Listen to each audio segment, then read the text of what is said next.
down a little bit in terms of the Downplay. panic mode. Yeah, downplay. Yep. Right. Like, I don't understand what you're thinking. That said, Michael, what's your reaction to this? Is this just, a little bit of midsummer drama, or is this something that Buffalo Bill fans actually should be concerned with? Yeah, so I agree with you as saying, like, I was kind of shocked and taken aback by McDermott's comments, like, why are you going to make that public?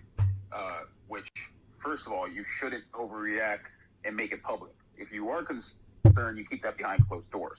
And with Stefon Diggs, you know about his emotions running high on the sideline against Cincinnati last playoffs. So people are saying, is that going to be playing a factor as his emotion? But to me personally, I think it might be coming down to the dollar bills. Is he going to want more bills, quote unquote, pun intended?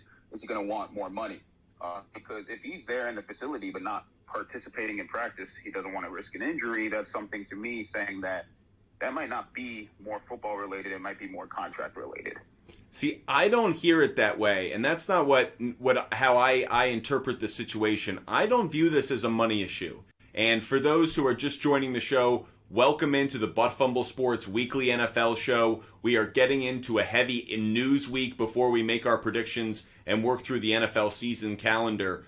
But the Stefon Diggs news coming out of today, the report is that he was at the facility, though he did not participate in what was mandatory minicamp, and he will obviously be docked that amount. But there's disgruntlement involving the Bills. I think their play calling, I think their use of him, and I heard some people talking on NFL Live, which I think is a good show on ESPN, and I'm Hasselbeck, I believe, was the one who was referencing this, which is sometimes the season ends and it's 1-2-3 Cancun, and you're out the door before you really unpack what was kind of a rough ending for Stefon Diggs and the Bills. And so instead of mending that tear, you go into vacation mode, and then you don't see each other until these moments, and so nothing's resolved. And what it made me think of, just to putting it into a simile that matches me, which was if you're in school, this is one where you go away, you had friends or you had tension with the teacher or something, you go away for a summer, you come back, great. All that tension just reemerges right away. And I get the vibe that he didn't get the number of targets that he wanted. He's not being utilized the way that he wants. And he is someone who kind of stomps his feet. Michael, do you think that could be a part of it? Or are you firm on it's money and money speaks and that'll get him back in the building? Or back on the field, rather? I do believe it's a part of his just persona himself, his personality. And we were talking in past shows about the departure of Brian Daboll and how that will affect Josh Allen. This is also that him going to the Giants also is affecting Stefon Diggs tremendously because Diggs thrived in that play calling system. So obviously, I think Diggs did like Daboll, and he's saying that he's not liking the how he's being utilized as much. So that is going to be playing in a factor. And as I said, he is very emotional. He's been emotional since his days back in Maryland. So I think that I just am still trying to wrap my head around the head coach coming out and making it very public. This is something that should have just been behind closed doors, but I don't know if it's something to be concerned about just yet. It's still a little early. I completely agree with you, and I think it's some really good points about the Brian Daboll. Adam, do you think when Josh Allen comes out and says, he's my brother, I'm doing everything I can to bring him back into the building, do you actually think that actually exposes kind of the underbelly of this whole problem, which is there is tension between Josh Allen and Stefon Diggs that otherwise maybe wouldn't be known by us, members of the average, football fan base? Yeah, I think so. I think Josh Allen come out and say that. There's obviously something running pretty deep and taking hold. So whatever the case may be, whatever the issue is here, I think that is a big statement by Josh Allen. But to your point, I didn't really think about it that way, but I think you hit the nail on the head as I'm sitting here thinking about this. The end of the season is right. Your season's over. You have a day to clean out your locker. You do your exit interview and you leave. And if he was disgruntled at the end of the year about how they were utilizing him and his targets, and if no one reached out to him in the offseason, maybe he was looking for Josh Allen or McDermott to reach out to him in the offseason and kind of smooth things over and say, yep, we're going to go in a different direction. We understand your concerns. We're going to utilize you more. And then if they didn't do that, maybe he's on the, like, fine, they obviously don't care about me, right? Like, I want to help this team, but if they don't care about me and they don't see how I'm going to fit into this offense, then maybe those feelings grew stronger and stronger in the offseason when no one reached out to him. And now this is at the point where they're at. So it's actually a good point by you to think about how quickly the season ends and how quickly you're whisked away. And then if no one reaches out to you, you can just feel, your feelings are stronger and more negative as the offseason goes on. And to the point that Michael made, he is a wide receiver who doesn't just sulk.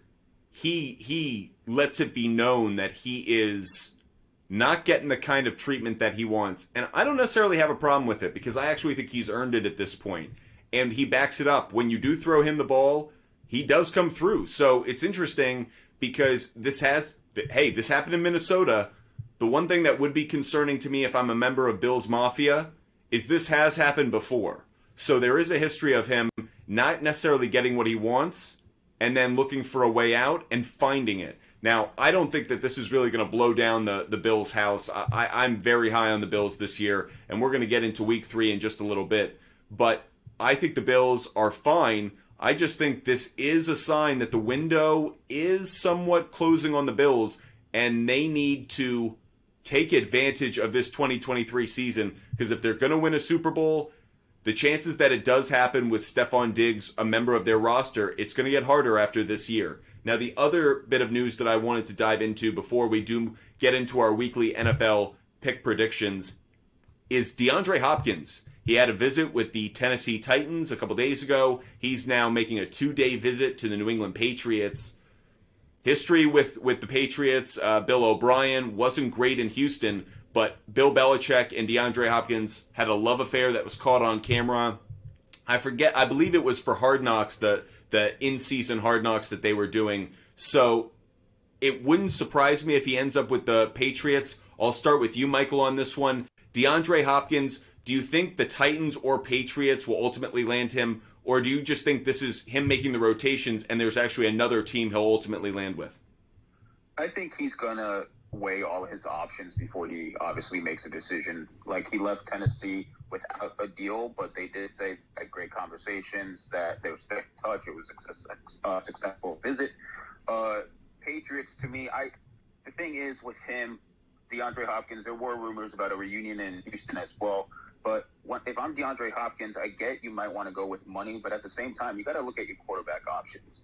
The teams that he's been talking with doesn't really have great Ryan options. Tannehill and Mac Jones. Yeah, really get someone excited. Exactly. So I'm just like, I'm kind of like, why are you visiting these teams when, yes, you are going to be the number one receiver with these quarterbacks, but at the same time, you're not going to teams that are looking to contend. So I don't know what's going on. Money speaks, though. I mean, exactly. He's got to follow who's willing to pay him, right? Exactly. But when you're getting up in age now in football standpoint, I kind of want to win. He has not had the chance to do so. Yeah. So I get you do want to follow money, but at the same time, Patriots, Titans, Houston, those teams don't really stand out to me with play-wise. Okay, random question. I'll start with you, Adam, and then Michael, I'd love to get your take. When it comes to legacy, who is the greater wide receiver? DeAndre Hopkins or Odell Beckham Jr.? Adam, I start with you. Boy, that's a tough one, though. Greater legacy. You have just to kind of put it into perspective, you have the catch from Odell Beckham Jr., which is considered like the greatest catch of all time in terms of. By the way, it is both overblown and yet, yes, it is a part of his legacy. You have some phenomenal years. I'm sure a couple Pro Bowls. You do have a Super Bowl with the Rams, which absolutely plays a factor in his legacy. On the other side, DeAndre Hopkins at times has been consistently a top 5, top 3 wide receiver for a stretch there. So it's kind of the highlights of Odell versus maybe the consistency of DeAndre without those same peaks. Is that right? Yeah, and I think that's the latter for me. I think Hopkins, because he's been more consistent, and I feel like Beckham's been hurt a lot here in the second half of his career. He's missed a lot of games. And Hopkins, although he has battled some injuries, he's played a lot of games. PED use as well. Yeah, Right. So to me, I think just because of the consistency factor in his production in Houston and then to Arizona, I think Hopkins' legacy is probably a little more. Odell's probably more flashy with the catches and all of that. But I think as far as like a good, solid, consistent football player, I think Hopkins probably has the edge to that. Michael, what would you pick? Yeah, you mentioned the word PED. And to me, if you get suspended for 6+ games, that's going to ruin your legacy to me, and personally, a little bit. Like, the thing is also with Odell Beckham, his first 3 years, it was history making. Like, no one else was talking about the same type of play from a receiver like Odell. He was taking the league by storm. I think if, obviously, you do got to play into the injuries and the factors of that, but just for a standpoint on the field, I think the legacy goes to Odell. It's a great. As I even say it, I really like the question because it's one of those in which I can size both up and I can see when it comes to maybe, I'm a big believer in who belongs in the Hall of Fame. Those who change the game. Those who I can't tell the story of the game without them. I hate saying it. I feel like I have an easier time telling the story of the NFL without DeAndre Hopkins. Hard to actually tell the story of the NFL without Odell Beckham Jr. And so I know the stats probably suggest DeAndre Hopkins, but I kind of lean towards where you do, Michael, which is Odell Beckham Jr. had the NFL in his palm there for a little bit. And when that happens, that's a kind of legacy that I ultimately think does resonate and does leave something more there. But I do think ultimately Hopkins is a surefire Hall of Famer. Is Odell Beckham Jr.? That's a conversation for another time, though. We will get into what we normally do during our show, which is the weekly NFL picks that we do. We are going through every week of the NFL season to give you future plays, and that way you guys know who to play, who not, what to pick. And that's what we're doing tonight with Week 3 of the NFL. Glad you're with us. If you have any questions, comments, or if you want to react to our picks over the course of the show, do not hesitate. We are live on TikTok, YouTube, Twitch, and Kick. So hope you're having a great evening and settle in because we're going to have a lot of fun. Guys, I am going to change the format a little bit because I love throwing you guys a curveball. But we are not going to go through the order of teams the way we have in the past. We were going by division before. Instead, I do want to go by time slot. I actually thought that would be a better way of going through each week. So we'll start with the Thursday game, end with the Monday night game, and that way we'll make our way through the week. And for those games that are 1 p.m. games, we have those organized as well. So no reason to be cautious about it. But gentlemen, start your engines. Let's go. The first game we're going to pick tonight is the New York Football Giants traveling to San Francisco to play the 49ers. At this point, we fully expect Brock Purdy will be the starting quarterback. Daniel Jones. Now, there is some news about Saquon Barkley, him holding out, how that's going to work. Not too concerned about it personally. I think he's going to be ultimately playing by this time in the season. But we'll start with you, Michael. Who do you have for this first game of Week 3 between the Giants and 49ers? Yeah, I don't think the whole Saquon Barkley situation is going to boil over. I think he's going to play in this game. But at the same time, when you got Barkley on one end, you got Christian McCaffrey on the other end. You got San Francisco 49ers defense on that. And two, I know there's still the concerns about who's going to be the quarterback for San Francisco, but right now, top to bottom, San Francisco to me is the better team, so I got San Francisco. Great call. Adam, what you taking? I can't disagree with what Michael said, but this game, to me, seems like one of these games where the Giants go out there and win. I think it's going to be a tight football game. I think San Fran's defense, like Michael noted, is very good. I think the Giants defensively are going to take care of San Fran, the quarterback position being up in the air, whether it's Brock Purdy or not. And I think Barkley and Daniel Jones have just enough to win this game by a field goal. So I actually like the Giants here going to San Fran and getting this win. And right now, the current line is San Francisco -5. So I saw that -5, and Adam, on this side, I'm totally with you. I prefer that at 3-4 points, so I would take the Giants to cover based off of the spread that we have right now. But if I just look at how these two teams are positioned for the week, you have the 49ers coming off a game against the Rams in LA. So, okay, it's pretty much playing, I don't want to say two home games or whatever, but it's no big deal on travel. On the other side, the Giants are going to be in Arizona. Now, that means they're staying out on the West Coast, but that still does throw you. That's not you coming home and you having the comfort of everything. That is you staying in an awkward situation. We have them losing in week 1 to Dallas, winning in week 2 to Arizona. Yes, I do think this is a closer game, but I'm going to go with the 49ers to break our split here. I think the 49ers win the game, in part because the conditions just favor them being at home, short week. So we'll give the 49ers a win. It means they would have back-to-back wins and have a 2-1 record. Meanwhile, Giants move to 1-2, according to how we're seeing the first 3 weeks of the season for these two teams. Now, let's get to the first game of the 1 p.m. window for Week 3, and we're going to look at the Baltimore Ravens against the team that used to play in Baltimore, the Indianapolis Colts. This game is in Baltimore. Right now, as we see it, the Ravens are a 7-point spread favorite.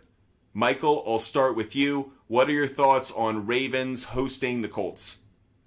Yeah, I like the Ravens in this game. The Colts, they're still going to be growing pains behind center with Richardson, in my opinion.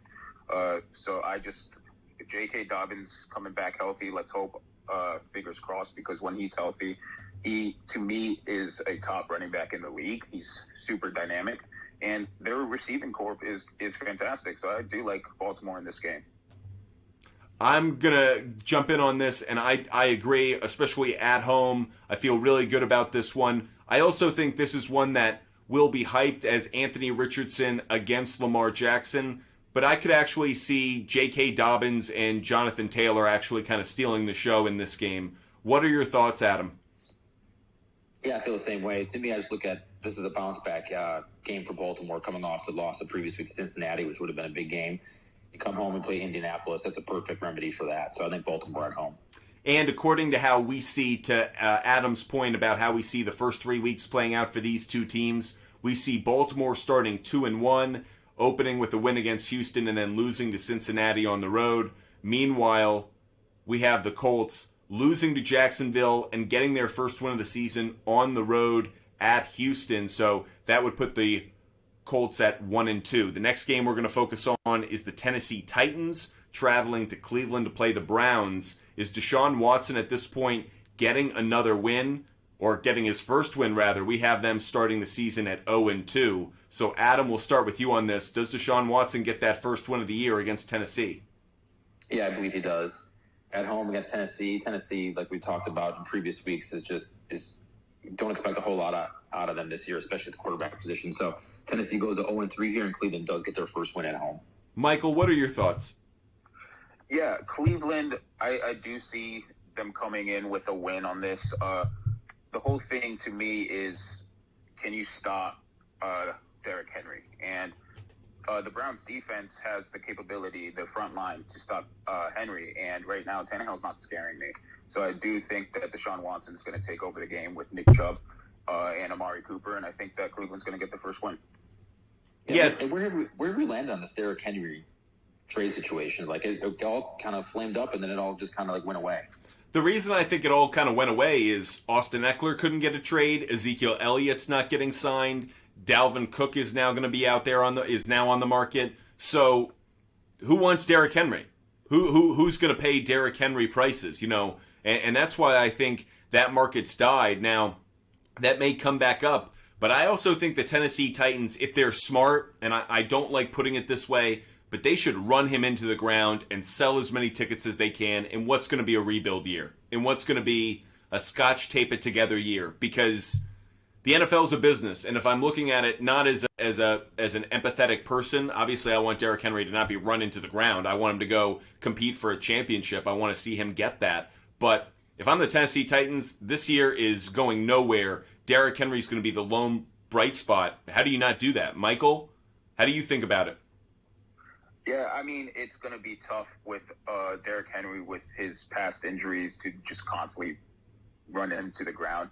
And it will be tough if that is the case, but obviously the first few games will be enjoyable if it's just Derrick Henry running constantly through the defenders. Because when he gets a head full of steam, it's like going in front of a Mack truck. You shouldn't do it. It's a business decision. So it's great watching him, but at the same time, when you personally, as a player like Derrick Henry, I would say I would lean against it just because you also have to look at your future of the game. Adam, ultimately, do you think Derrick Henry is starting in Tennessee next year? Yeah, I guess it's the way it looks right now. And honestly, if I'm a defensive coordinator playing Tennessee, I'm just loading the box and I'm taking him out of the equation, and I'm going to make Will Levis or Tannehill, whoever's back there, beat you because they're not going to be able to do it. So, yeah. And if they're smart, that's actually, again, to the run into the ground to take a giant step back on that comment a little bit. It's also really great for Will Levis because if he does get on the field, great. That play action now has validity because of Derrick Henry. You take him out of the equation and you stick just another running back in the backfield. Will Levis is seeing much different defenses, which are probably not to his benefit. The play calling is different. I think it would be beneficial.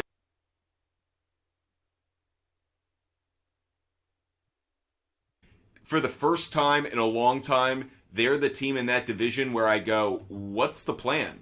What are you thinking? Like, where are we going in the future?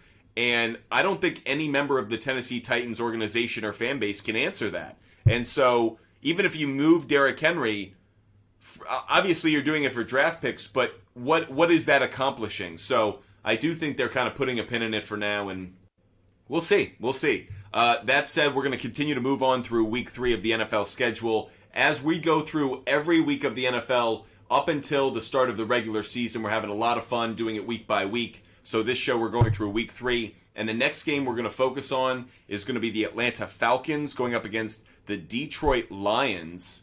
Interesting, this game doesn't have a spread associated with it.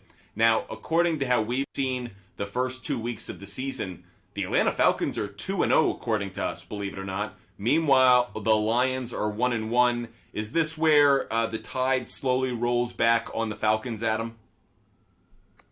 Yeah, I think Atlanta made some moves in free agency and drafting for defense this year, but I think heading to Detroit, they're still not going to be able to stop that potent Detroit attack. So I think Detroit hands Atlanta their first loss this year at home. And I did see Detroit line at a -5. I saw 4.5 and 5 in some spots. Interesting. That's a good spread. I wouldn't touch that one. I wouldn't touch it. I feel like, yeah, I could see it being at 4. I could see it at 6. I wouldn't touch it. Michael, what are your thoughts on this game? Yeah, I personally am not a big Atlanta believer, and I am a big Detroit believer. I do see Detroit coming in and winning this game. Detroit's offense, as we know, is potent, as Adam just said, but I think their defense is drastically better. It improved a lot in the offseason with a bunch of the additions and on the draft side. So I do like Detroit in this game. There you go. So we're moving on with Detroit getting to 2-1, Falcons falling to 2-1. We're cruising through week 3 rather of the NFL schedule. Next game we're going to focus on, Adam, this is your account. Green Bay Packers hosting the New Orleans Saints.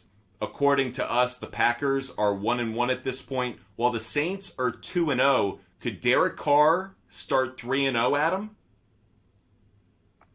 Well, it's going to be the first home game for Green Bay this year, as they were on the road the first 2 weeks of the year. So it's going to be a lot of excitement in Lambeau for this Jordan Love to make his first. A lot of pressure, too. Yeah, it's a lot of pressure. But I think New Orleans could be a good remedy for them to come to town. I think this is a game where it is going to be a tight game, possibly a field goal game coming down to it. But I do like Green Bay at home to get Jordan's Love a win at Lambeau here to start the season. And Green Bay I'm showing as a -1, even to a -1 in some spots. Yeah, that's what I'm seeing as well. Michael, are you on Green Bay side on this, or are you taking New Orleans?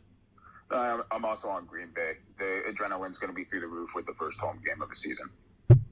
That's interesting. Obviously, we have consensus here between the two of you, and so I'll be the outlier on this one. We put into the record that Green Bay is going to win because that's how we do things here on the show.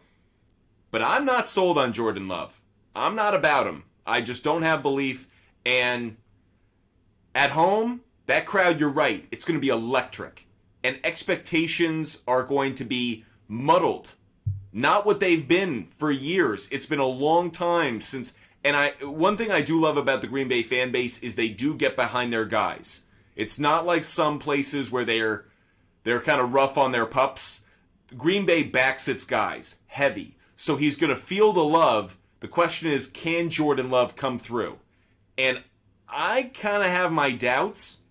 I also think Derek Carr, if he gets off to the 2-0 start that we're talking about, which he should, going up against the Titans and Panthers, he could be vibing. He could be feeling it. And when Derek Carr kind of gets into a groove, he's actually a really good quarterback. And I kind of like the Saints. What's funny about this one, it's the Saints 9.5 win total against the Packers 7.5 win total. And to me, this is how the Saints get closer to that over and the Packers closer to that under. But clearly, I'm wrong on this, according to the two of you guys. So we have the Packers on our big board going on to a 2-1 record, and the Saints falling to 2-1, with Adam and Michael liking the Packers in this one. The Texans is our next game, as the Texans travel to Jacksonville to play a Jaguars team that we have starting the season at 2-0. Interestingly, we have the Jacksonville Jaguars winning on the road against the Colts in week 1, but we also have the Jags with a very big win at home against the Chiefs. Could this be a letdown game, Michael, or is this an easy 3-0 start for Jacksonville? This could easily be an early trap game for Jacksonville. I just think that Trevor Lawrence is going to turn a lot of heads this season and take that lead. So I think that this could be an easy win for Jacksonville. But I also, as I do kind of contradict myself, it would not shock me if it was a trap game. I love how you're taking both sides on this. I love the strategy. It's well played. Adam, what are your thoughts on the game? Yeah, this is a classic up and coming team who is going to try to contend for a Super Bowl berth this year in Jacksonville. The last 2 years have been coming on, and this has got a KC hangover written all over it. I think they do get the win, but Jacksonville with the line -7 right now, I would not touch that. And in true Bud Fumble fashion, I would buy that up to 7.5 or 8 and take Houston in this game. So I think it'd be a lot closer than that. And I just see a big win against Kansas City, and then a team coming out a little slow the next week, even though Houston isn't expected to do a whole lot this year. But closer than the 7, but Jacksonville does get the win. Yeah, I tend to agree that this is a trap game waiting to happen. So for me, I am a little cautious. About this, in that I would absolutely take the Texans to cover. I think that is a no-brainer for me. When the time comes, it is a 7-point spread. I really actually like that now. I feel like that is a game that is worth taking and worth having your eye on. However, this is what I'll also say. If the Jaguars are going to be the next Bengals, by the way, what a ridiculous sentence I'm about to say. Because I'm saying the Bengals in a positive way. But if they're the next Bengals, this should be a win.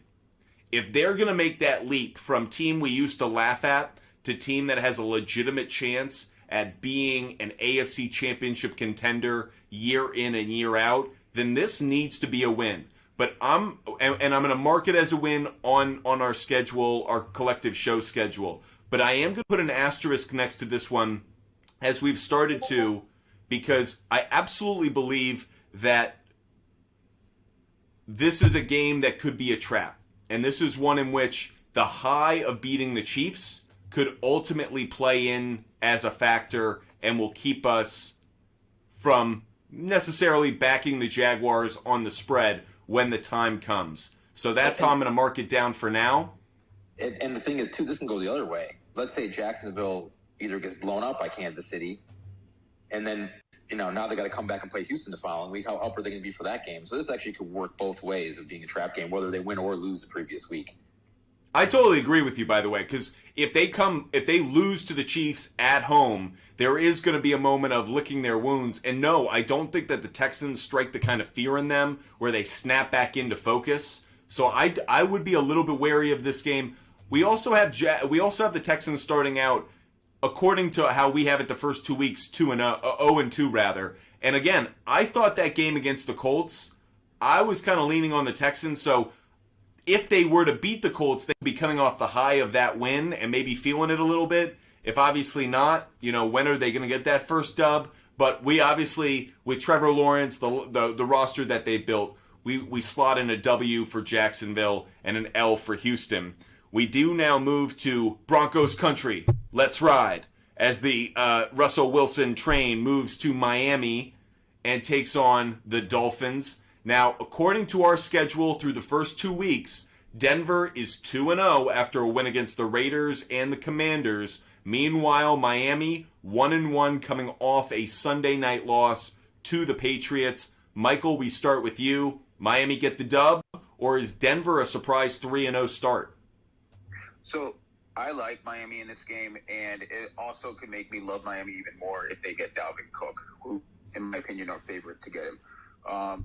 I just think Miami with that high-flying offense, Denver just doesn't have the answer because I don't know what Russell Wilson is going to produce on the field until I see at least the first 2 games. I know you guys have Denver going 2-0, but I just like Miami too much. I'm also going to throw a storyline in there. Vic Fangio, defensive coordinator of the Miami Dolphins, former head coach of the Broncos. Coaches never forget where they get fired from. And he's got Bradley Chubb, who they got in a trade from the Denver Broncos. I'm totally with you. I think that Sunday night game, I don't feel as good about the Patriots winning that as maybe others do. I think that could be a close game. But I think Miami, they understand they need wins. They cannot afford losses. And I also think, I'm with you there, Denver traveling on the road for the first time in the season. I think it's a loss for Denver and a win for Miami. Adam, do you have it as a clean sweep? Yeah, the Fangio thing for me is took the words out of my mouth. I think that can't be understated there. This will be the best team Denver faced here out of the first 3 games of the season. It'll be a good test for Miami's offense. Denver's defense is proven. Miami's offense, if they can stay healthy, could be one of the most potent in the league. And to Michael's point, if Dalvin Cook does come in the folder, that just makes that offense a lot more dynamic. But I can't see Denver going 3-0 here, so I think it's their first loss, and Miami picks up a win at home. And right now, Miami is a 3.5-point favorite. One note on this. Miami plays at Buffalo the following week. This is the kind of game where if they do beat New England and they start 2-0, I could see them losing this as they look ahead to Buffalo. On the other side, if they are starting 1-1, I think they view it as a really big game, as a game they must win, because you don't want to be 1-2 traveling to Buffalo, where I would expect them to lose. That puts them at 1-3 rather through 4 weeks. Hard to come back and get to the playoffs and go as far as you want to if you're starting 1-4. That really puts pressure on this game. I think that adds to the reason why we like Miami to ultimately come out with the W. The next game we're going to focus on in the 1 p.m. window is the LA Chargers going to Minnesota, and the Chargers are 1-1 according to our first 2 weeks of the first 2 week schedule. The Vikings are 1-1 as well. Guys, I'm going to kick this one off, and I'll just say what we all are thinking. Kirk Cousins, 1 p.m. at home. Can we get an amen? Amen. And they're coming off a Thursday game, so extra rest as well. Great call. Absolutely. And Kirk Cousins with time, and he doesn't have to worry about a primetime game. And by the way, it's not like the Chargers, I know their secondary is going to be healthier, but I still think they could give up a lot of points. This should be an offensive explosion, so I would certainly look towards the over in this game, but Kirk Cousins could have a big, big game. Adam, amen on this one? Yeah, and also, too, to throw in not only Minnesota the extra rest and Kirk Cousins won't play on time slot, but the week before the Chargers are at Tennessee. And I would imagine they travel back to California and then back out to Minnesota. I'd be surprised if they would stay. So there's also a travel factor in there. And the Chargers are a -1.5 in this game, so they are actually favored. But I agree with you. I think Minnesota does get the win here. And I understand why they're favored. Because on paper you go, oh, the Chargers are the better team. But this is why when we put on the schedule, when we do all this together, we keep track of the time because it matters. If this were played at 4:25, I'd feel differently about it. 1 p.m. at Minnesota, Kirk Cousins is going to throw for like 5 touchdowns. He's going to have a great game. I will say this, though. Like, how much better are the Chargers than Minnesota? Defensively, I think they're better. I think it's actually I think it's pretty substantial. They got the edge on defense, I will say that. But offense-wise, if it's going to be a shootout, Minnesota is definitely, I think, going to win that shootout. I totally agree with you, by the way, and that's the thing for me, which is home provides that kind of, it counters the fact that the defense is better on the Chargers side, and so if it's straight up offense versus offense in Minnesota, I'm with Kirk Cousins. Sounds like we have consensus on that one. So we move to the next. We have two more 1 p.m. games to go. The next one we're going to focus on is a big game in the NFC East. It is the New England Patriots traveling to New York to play the Jets. Bill Belichick against Aaron Rodgers for the first time in the same division. Adam, I'll start with you. Does Aaron Rodgers get the better of Belichick? Well, I think he does, but not because of Aaron Rodgers. I think it's because of the Jets' defense controlling Mac Jones and that New England offense, which is not very, very potent. And this is an absolute must-win for the Jets because the next three, in my opinion, are losses. They play Kansas City, Denver, and Philly the next three after this one. So this is an absolute must-win for the Jets because the next three are going to be a pretty rough road for New York. Yeah, it's a good call. That's a tough schedule they have until they get to their bye week. Michael, what are your thoughts? I will say this. I don't think that this game is going to be offense-oriented. I think it's going to be a defensive game. I think it's going to be a hard-hitting game. But I do like the Jets to barely make it out of this game.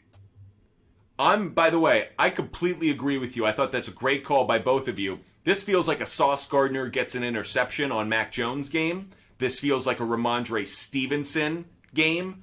I think that Aaron Rodgers probably does throw for like one touchdown to maybe not a Garrett Wilson because they'll take him away, but to some more obscure wide receiver that ultimately is the difference in a 20-13 kind of game, a 17-13 kind of game, just a lower scoring game than people think. I agree with you. But that said, if DeAndre Hopkins is a Patriot, I do think this is the kind of game it changes because it means Sauce Gardner actually has a legitimate wide receiver one to cover.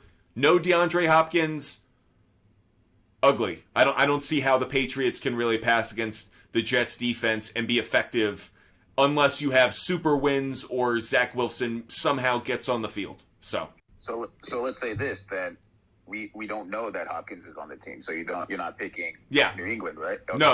I'm absolutely going with the Jets on this. No, you're absolutely. All I'm saying is this is the kind of game you get him for because it gives you a chance that otherwise I don't see how they get to 20 points. Like if the Jets just get to 20 points, they're winning this game. Yeah, I forgot to mention too, the Jets are a 3.5-point favorite as well. Now that's where I get a little tricky because again, I like 17-13. Do they get to 20-13, 20-17? It gets a little dicey there. And that's why interesting spread. That's a classic buff fumble right there, which you buy the 1.5 and you get to 5. Yep. Yeah, for sure. This has got field goal game written all over it. Yeah. And by the way, this is also the kind of game where there's Bill Belichick against 30 other teams, and then there's Bill Belichick against the Jets. Like Bill Belichick hates the Jets with the fiercity of 1,000 suns. So do I think this is one in which he gets geared up? Yes. Does it mean a win? No. But I do think he pulls out a lot of stops. I also think the Patriots defense, we're not going to talk about it because, with all the other storylines in the AFC, but the Patriots defense could actually be pretty good. So, Michael, you got this one right. Low scoring, definitely the way to go. Take the under once those come out. Finally, we'll get to the final game of the 1 p.m. window of Week 3, Buffalo Bills against the Washington Commanders. According to how we see the first 2 weeks, Washington is 1-1. We have Buffalo starting 1-1 as well. Can we just put a slam dunk on Buffalo? Michael, I know this is your account, but can we just assume? Yeah. No love for your boys in this one? No, I mean, it really does depend on the week before with Denver.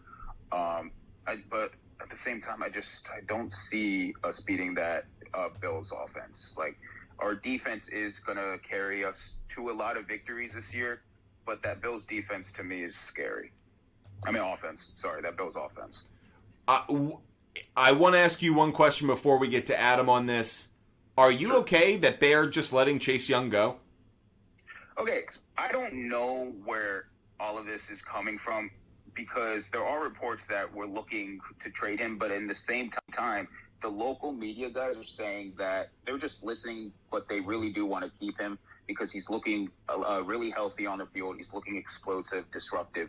I don't think we're going to trade him unless there's a trade package that comes in that just blows the front office away. But at the same time, I think that he's going to play out this year. I don't know what's going to happen next offseason with the new owner. If he opens the checkbook, say, you proved yourself, here's your check. But at the same time, this is going to be a make it or break it for Chase Young. If he doesn't play well, no one's going to really want to sign him. So it really does depend. I'm just surprised it got to this point. I'm surprised that they didn't option him for the 5th year. That's just a classic Ron Rivera, Dan Snyder move. Like Dan Snyder, it happened before the finalization of not finalization, but the agreement. But at the same time, yes, he's coming back from a major injury, so that is going to you're going to get worried about coming back from an ACL injury, especially with someone like Chase Young. But at the same time, he's fully healthy. I say let him play. If he produces well, pay him what he wants. Is and I understand what the real debate is. Is he the next Jadeveon Clowney? Which is he's like a good secondary guy, a good guy you can throw in there on a pass rush, but not worth the kind of money that he's going to demand. I'm just curious because of the injury. That's why I liked the option for the 5th year, because then you could see, is he actually back or not? And then you could trade him in the 5th year. But now to your point, classic Dan Snyder move, which is you're just a cheapskate. You're just a bad owner. And so instead of thinking of the strategy of, how to get the best out of this asset, what are you doing instead? You're just making sure that you cut your loss as quickly as possible. Just classic Dan Snyder, up your butt fumble kind of move. Yeah, and this is the thing to me is personally, I was a big Chase Young believer coming out of Ohio State. Yeah. But at the same time, it's if you do let him go, you're going to constantly hear you should have drafted Tua, you should have drafted Herbert, and that's just going to annoy you. But you can't live with that. Exactly, but I'm saying that's knowing Washington fans for just the decades of suffering we've dealt with. We're constantly going to be getting badgered by those notions through the media, and I know personally that Ron Rivera himself isn't going to want to deal with that as well, because he's going to get that asked every press conference after every game if they do trade him, and it's just Ron Rivera is not someone that really likes to go into elaborate just conversations during the press. No, he certainly does not. But that said, this to me is also one of those and I'll cap the conversation with this. Tom Brady is the ultimate reason why you shouldn't go, we could have had that guy. Because the whole point is you don't know. So Chase Young, he could have been the next Reggie White. He could be the next Jadeveon Clowney. But you can't go, we could have had Tua. You know what? What is Tua? I don't know. If he goes to Washington, does he have an RG3 injury on that turn? You can't play that out. You roll the dice a 6. It doesn't mean if the waitress had come over a second earlier, it would have been a 5. You can't play it that way. It's just not how it goes. But anyways, we get back to where we were a moment ago. Adam, I'm assuming you're on Buffalo in this game. Yep, I'm Buffalo. And just real quick with Chase Young, I don't want to see him traded because one of the teams that they've rumored was the Lions. And I don't want to find out if Chase Young comes back and is good off it, because I don't think Aiden Hutchinson. That would be a great combo. That'd be a killer combo. I don't want any part of that in the NFC North. If we trade him, I will be happy if he goes to the Lions, just because of all my Lion friends. But that's about I do not want to be. Yeah, I don't want him in the division. So you can ship him elsewhere if you do. But and by the way, that would be Buckeye and Wolverine on the same attack line. I would love that. It's a good point. Good point. Buffalo here, I think, is the easy winner. This also could be talking about Miami looking ahead to Buffalo. Buffalo could be looking ahead to Miami in this one, depending on what shakes out these first 2 weeks. But the line to me was a little bit odd. Buffalo only -4.5 in this game. I thought if I would an odds maker, I would think I would see this line around 6.5 to 7.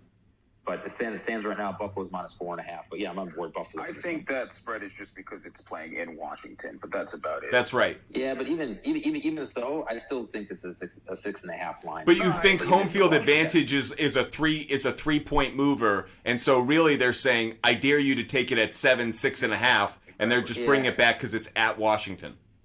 It is, but no offense, Michael, it is Washington. I don't see Washington. A slam dunk. I'm not taking any offense to that. Yeah, I just don't see Washington's defense keeping up with this Buffalo offense. That's exactly what I'm saying. And I'm also down on, so it's Sam Howell, right? He's the quarterback, right? Do I really think that this Buffalo defense is going to... No, this Buffalo defense is pretty good. So, and keep in mind, They didn't have Tre'Davious White last year at his peak level, and when he is healthy, and hopefully he comes back this year to kind of what we used to see, he's a top 5 corner and a physical one at that. Now, I will say, I think there could be a few more points in this game than people think because of either defensive scoring or a broken play on the back end. But I definitely like Buffalo, and I'm kind of with you. I kind of like it I would rather have the spread set at 6.5. So if I say that, I'd take Buffalo to cover the 4.5. That's an easy one for me. We've moved past out of the 1 p.m. window. We are now into the 4 p.m. window. There are only 3 4 p.m. games in Week 3. The first one is the Carolina Panthers going to Seattle. According to us, the Panthers are still seeking their first win of the year. Meanwhile, Seattle is 1-1, coming off a loss in Detroit to the Lions. Does Carolina finally get its first win, Adam? Not this week. I think Carolina's still going to be searching. Seattle's a very, very tough place to play. They're going to go out there with a rookie quarterback who's still going to try to find his way. Their defense, obviously, has played well last. Seattle offense has been pretty potent this year. And I've been high in Seattle. They're one of my top 2 favorite teams this year to exceed expectations. So I think Seattle gets it done at home, and they are a 4-point favorite. If Seattle is going to get over their 8.5 win total, you got to figure this is a must-win. Michael, thoughts? Is this a dub for Seattle? Yeah, Kenneth Walker Jr., DK, Jackson Smith, Big Book. That offense is going to exceed expectations. As Adam said, I really do like Seattle in this. I'm kind of curious about this one only in this regard. Bryce Young, if the Seahawks had treated things differently, could they have been a team to have traded up to that number 1 spot instead of the Carolina Panthers? Because there was talk at one point of before that Geno Smith obviously is in the long-term play, that Seattle might have gone to chase after a quarterback. So I'm just curious about this game. If Seattle sees a player that has a little bit of Russell Wilson in him from better days of Russell Wilson, and how that this game plays out. Because if Bryce Young does play well, does it ever get the Seattle Seahawks to think, hey, if we had made a move or two, could we have slid up and traded with the Bears and ultimately had him? Just something that's in the back of my mind, as I absolutely think Seattle's going to get this win. I actually think this is an easy one. As you just said, you can't have the thought of shoulda, woulda, coulda. Oh, absolutely. To me, it's more you can have that thought, but that doesn't mean they won't. And I'm interested because, especially as we talk about Geno Smith and what they're going to do with him in the future. What draft do you get a quarterback? This would have been a really good one. It's one of the reasons if they play the Colts. I don't think they play the Colts during the season, but if they did, do you look at Anthony Richardson and go, man, yeah. You know what I'm saying. I totally get that, and I actually do think that if Seattle did get Bryce Young, I think Seattle still would have thrived just because of the system that they would have had Bryce Young in. By the way, how many? This is not for this show, but how many years does Pete Carroll have left? Just always curious. The oldest coach in the league. I know we now would use the term spry, but you never say spry about a younger person. So just a little curious on that. The next 4 p.m. game we're going to look at is a 4:25 kickoff between the Dallas Cowboys and the Arizona Cardinals. The word would be yuck from a viewing standpoint. Don't expect this one to be very competitive. The spread is set at 6.5. Dallas fans, all you have is a banana peel to slip on. You have nothing to really hope for other than what should be a sure win. Guys, can we get a Dallas Cowboys consensus on this? Yeah. Great. Love to move past to the Arizona Cardinals as quickly as we can, because even before the season starts, I'm already changing the channel on the Arizona Cardinals. Wake me up when it's NFL draft season in 2024. Final game of the 4 p.m. window, though, is really sexy to me, and it is the Chicago Bears traveling to Kansas City. And by the way, this is the ultimate what could have been game. And to the conversation we just had a second ago, Chicago Bears, you could have had Patrick Mahomes, but instead you're about to be cooked by him at Arrowhead. Michael, what do you think goes down in this game? Yeah, I think that a lot of Bears fans are in love with Justin Fields, so I think that yes, you could have had Patty Mahomes, but at the same time, they love Justin Fields for some reason, which I'm still boggled about. I get that you have that fantasy value in the quarterback of Justin Fields, but still at the same time, Kansas City is in a whole nother atmosphere. They're just a way better team. I know Chicago has gotten better on defense, the addition of DJ Moore, but still, I'm still not hitting the green button for Chicago. This is a 9.5-point spread. That is impressive. I think it'll be closer than most people do see, but at the same time, the Bears defense did improve for me to think that it could be a closer than 9.5. What's interesting to me about this game is because the other two games aren't as attractive. Like, yeah, Bryce Young against Seattle, you can kind of try and sell that, but they're not like really watchable games from a viewing standpoint. It won't be marketed that way. They're going to make the Bears-Chiefs game like the ultimate quarterback battle of like the young up-and-comer against the king of the league right now, and I think it's going to fall flat. I think the Chiefs are going to roll. I think they're going to put up points. I don't actually think it's going to be as close as people think. I think that 9.5, I would butt fumble that, bring that down to 8, and I would be all fine taking the Chiefs on that. Adam, what do you think? Yeah, I think I agree with everything you guys had to say, and also too, much like Vic Fangio with Miami, Matt Nagy is also back with Kansas City too. So, you have that angle as well, too. And then if it plays out the way we think it's going to be, Kansas City's going to be coming off that Jacksonville loss to come back home.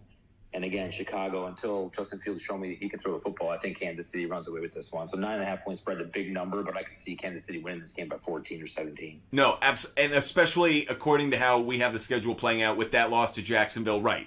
At home, awful loss, against, by the way, a team that, even though they made some good additions, not enough on defense to really make me think that they can hold down the Chiefs for more than maybe 2.5 quarters.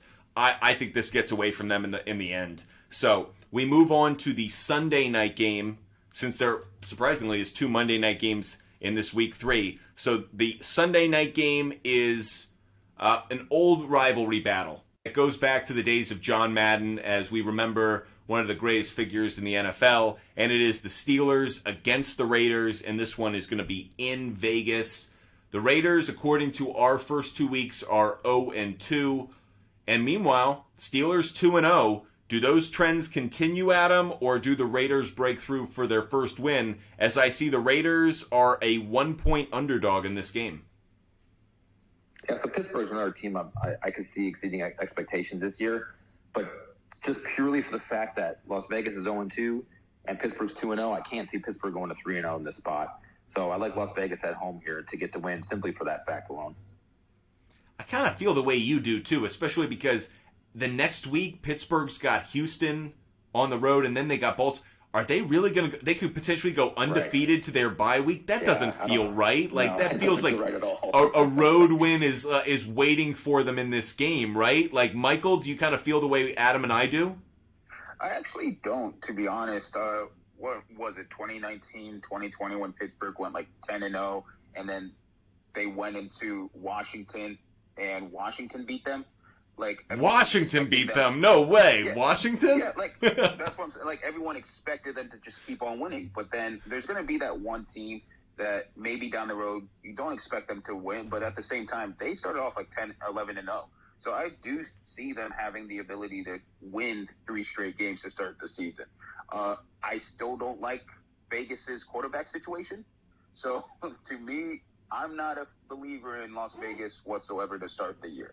And I think that Pittsburgh, with their defense, with the whole Mike Tomlin guaranteeing you a winning season, at least, 500 season at least, I still like Pittsburgh.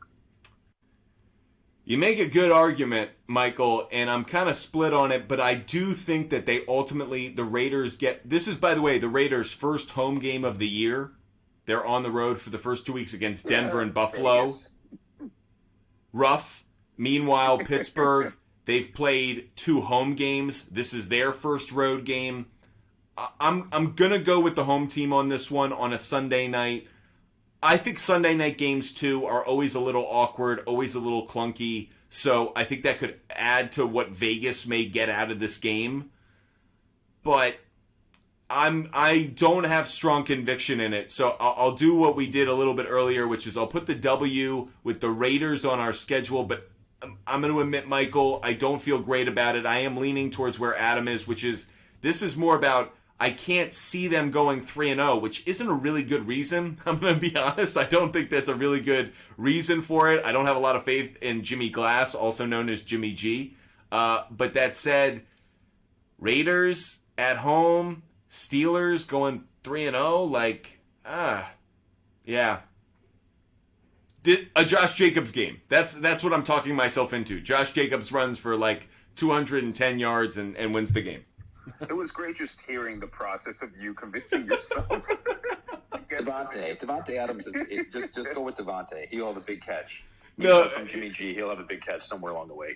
Michael's right though. That was a slow insert into the mind of Butt Fumble Sports and how we bounce back and forth between cheeks. So, anyways, that's our Sunday action. We have 2 games on Monday night to get to. The Philadelphia Eagles travel to Tampa Bay to play the Buccaneers. According to how we have the first 2 weeks playing out, Eagles are starting out 2-0. Tampa Bay 0-2. Kind of drama that we may get in other games. No Tom Brady in this one, so it is Eagles Super Bowl contending team against Tampa Bay, a team contending for the number 1 pick in the draft. Michael, Eagles by how many is the question? The spread is 6.5. What would you set the spread at? I'd set the spread at 9.5. I think Philadelphia is just going to run wild on Tampa Bay. I don't like Tampa Bay's win totals of the year as well at 6.5. I agree with you. Take the under on that. Yeah. I'm taking the under on that. So I'm just going to constantly have Tampa Bay lose until I see them play well during the season, which you don't know if they are because who's going to be the quarterback, Trask or Mayfield, and neither of them have proven to you that they're an NFL quarterback right now. I could see them winning at Houston later in the year, at Indianapolis, some kind of surprise game maybe at home against a Falcons team or a Panthers team, something like that. But against the Eagles on Monday night, pray for rain and a sloppy game if you're Tampa Bay. I feel like that's the only way that game stays within the line of 6.5. Adam, what are your thoughts? Yeah, this is more in line with what I thought with the Buffalo spread at 6.5. This kind of feels the same to me. Philly at Tampa, Buffalo at Washington. I would think this line would be somewhere around 8, maybe by the time it gets all said and done. But yeah, Tampa Bay is just trash. Tampa Bay, Arizona are the 2 worst teams in the league. They're going to continue to be all year long. And Philadelphia is a perennial Super Bowl contender. So Philly goes to 3-0. Tampa goes to 0-3 with much losing in their future here for sure. Oh, by the way, in case Tampa Bay didn't have enough going against them, the Eagles are coming off a Thursday night game onto a Monday night game. So you're rested, you're ready. Tampa Bay, again, get the ships ready because it's going to be an early night. And I'll say another thing with Tampa Bay, and as Adam just said about the ownership, I think the Glazers are going to just be paying attention about selling Manchester United more than the actual Tampa Bay Buccaneer football team. By the way, I think that's a great point, and a lot of times we don't talk about how owners impact a team. They really do. How committed they are, how much they're focused on devoting the resources, making trades. It filters down to the field, and you may overlook it, but it's there. And Stan Kroenke, he's done a good job. I talked about it in our show earlier today, that Stan Kroenke's done a good job of spending the money and then getting out of the way. There are owners that spend the money and are in the way, Jerry Jones, and then there are owners who don't spend the money and are just absent owners. I think the Glazers are absolutely going to be gone. I think they had their run with Tom Brady. I think they're going to be focused on Manchester United. I think it's a great call. And I think they're in rebuild mode as well with the Bucs. They know they're not getting anything out of this year, so why go spend money? Devin White, you have no chance of getting paid. You have no chance of getting paid by this team. Why would they spend money on you in a loser year? That said, we have one last game in this week 3 that we're going to get to, and this spread kind of caught my eye when I did look at the week. This is a Super Bowl of a rematch of the Super Bowl from 2 years ago. The Los Angeles Rams traveled to the Cincinnati Bengals. 7.5 point spread for this one. The reason it surprised me, I have a little bit of respect for the Rams. Maybe that's I have a little bit of respect for the Rams. Maybe that's misguided. But I think Matthew Stafford being back does make them respectable again. Cooper Kupp, I think people forget that when healthy, he is a top 3 wide receiver in the league. So I think this game is going to be a little bit closer than the 7.5, but I certainly have Cincinnati winning. Adam, Cincinnati, but by how much? So, again, this Rams, to me, they're a bottom 5 team in the league. I think Stafford and Kupp coming off the injury, I don't see any way this team does anything this year. Come off at Seattle and San Fran, 0-2, now they travel to Cincinnati. The only thing that's going to help the Rams in this game cover that 7.5 number is that the week before, Cincinnati's going to get that win against Baltimore and then come back home. But Cincinnati's got, not that there's easy wins in the NFL, but these 3 weeks start with the Rams, at Tennessee, and Arizona. So Cincinnati could really be on cruise control for 3 straight weeks here, as long as they don't have a little bit of a hangover from that Baltimore win the week before. I also am with you in that it's going to be a physical game the week before, so you hope that everyone coming in is healthy. But again, no Jalen Ramsey, so Jamar Chase against who on the other side? So definitely like that call. Michael, what are your thoughts? Yeah, well, not just Jamar Chase, T. Higgins, right. And then you got Boyd. You just got pick your poison pretty much with Cincinnati's offense. Yeah, I don't think the Rams are really going to do much this year either. I like Stafford. Yeah, he's coming back from an injury, but he's also another year older, and that can have the ability to get injured even a lot easier too. And he has a tough past history too. So it's just I don't see the Rams doing much. I really like Cincinnati in this game, and as Adam said, you do look forward to the next few games. They could be on cruise control easily. The only thing is that, yeah, you look for the further games, you might say they might take their foot off the gas. But at the same time, I don't see that happening. I just think that it's going to be an easy game. That is the entire selection of picks for NFL Week 3 by our experts here at Fumble Sports, going through every game of every week to build out what are going to be our future plays. I do want to cap the show with one last thought from each of us, and I'll start it off first. What's one team that kind of has me by surprise, that I'm going to be paying attention to, that after 3 weeks, according to how we see things, is going to be on my radar? And you guys can claim I'm going for the ratings, but clearly based off of who's watching tonight, that's not the case. I'm going to say the Dallas Cowboys. Dallas Cowboys are starting 3-0 according to how we see things. Going up against the Giants on the road, Jets at home, and then to Arizona. That sets up, for me, a really big game against the Patriots at home in Week 4, because if the Cowboys start off 4-0, first of all, America is set on fire with anticipation and with hype. But additionally, it just has me thinking that maybe in a weaker NFC, the Dallas Cowboys could be a second-round playoff team with a chance to get to an NFC championship game, potentially. And I'm really talking about how the seeding sets up. So I have my eye on them as kind of one of the surprise teams, either positive or negative, that I have my eye on, because going through both New York teams, if they go 2-0, I view it as a big win. So, Adam, give me your one team, either good or bad, that through the first 3 weeks kind of has your attention. We talked about it a little bit ago, but it's Pittsburgh. I mean, they're in a pretty tough division with Baltimore and Cincinnati, but they could be heading to Las Vegas 2-0 and potentially, could win that game to start out 3-0 when Tomlin's track record of 9 wins every year, or not less than 9, or whatever that was there. I mean, he's got a team heading in the right direction. They got some good young players. They got some offensive help. Pickett's the question mark there, but Pittsburgh, if they can potentially start out 3-0 here, that would be a little bit of a surprise to me for them. Like it. Michael, what's your one team? My one team to look at is Jacksonville, and seeing if Trevor Lawrence is really going to take that step forward, that big leap that everyone's anticipating. Because right here, we have them going 3-0 to start off the season, especially with the big win in Kansas City. So, and then they got Atlanta, and they could go against Buffalo and be 4-0. So we should see that situation playing out.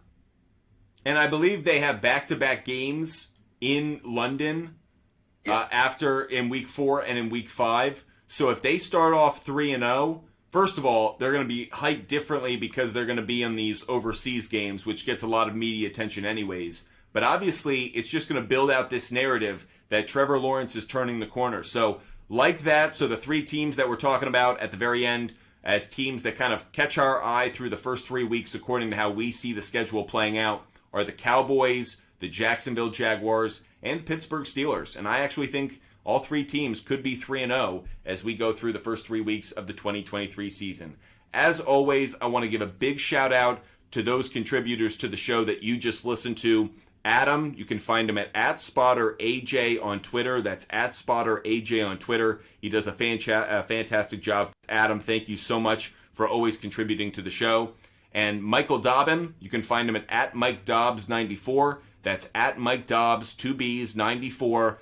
A Packer fan and a Commanders fan come together with a former Patriots fan. What do you know? A good show like we do every week. Hope you guys had a lot of fun listening to it. We will be back next Tuesday, as we always are, at 7 p.m. Eastern Standard Time to go through Week 4 of the NFL schedule. Every game, every team, every pick, as we build out what we believe will go down in the 2023 season. Gentlemen, it was a lot of fun talking with you tonight. Can't wait to do it again. Until then, we'll see you guys in our next show for Butt Fumble Sports tomorrow.